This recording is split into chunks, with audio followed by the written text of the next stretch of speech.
সবাইকে নমস্কার জানিয়ে বলছি, প্লিজ দয়া করে কেউ কাউন্টিং এজেন্টরা এবং প্রার্থী ক্যান্ডিডেটরা তারা ভোটিং এলাকা ছেড়ে আসবেন না। স্ট্রং রুমে যেখানে কাউন্টিং হচ্ছে, মানে সেন্টারে, সেখান ছেড়ে কেউ আসবেন না। এটা বিজেপির প্ল্যান। প্রথম 2-3 রাউন্ডে আমি কালকে থেকেই বলছি যে ওদেরগুলো আগে দেখাবে, আমাদেরগুলো পরে দেখাবে। এবং অনেক জায়গায় 2-3 রাউন্ড কাউন্টিং করার পরে প্রায় 100টা জায়গায় কাউন্টিং বন্ধ করে রেখে দিয়েছে। এবং কল্যাণীতে ধরা পড়েছে 7টা মেশিন, যেখানে কোনো মিল নেই।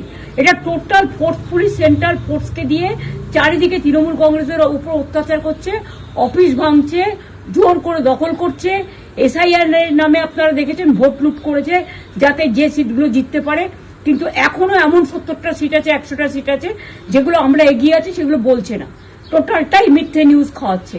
আগে ডিআইসিও এই খবরগুলো দিত, কিন্তু তাকে কালকে চেঞ্জ করে দেওয়া হয়েছে। টোটালটাই ইলেকশন কমিশন নিজের ইচ্ছে মতো খেলছে, এবং সাথে কেন্দ্রীয় বাহিনীকে নিয়ে। এবং আমাদের পুলিশরা টোটাল মাথা নত করে কেন্দ্রীয় বাহিনীর আন্ডারে কাজ করছে। সুতরাং আমি আমাদের কাউন্টিং এজেন্টদের, আমাদের সমস্ত পার্টির কর্মীদের বলবো, অত মন খারাপ করার কারণ নেই। আমি বলেছিলাম সূর্যাস্ত পরে আপনারা জিতবেন। 3 রাউন্ড 4 রাউন্ড কাউন্ট হলেও এটা 14 রাউন্ড থেকে 18 রাউন্ড কাউন্ট হয়, তখন আপনারা জিতবেন। Wait and see, watch.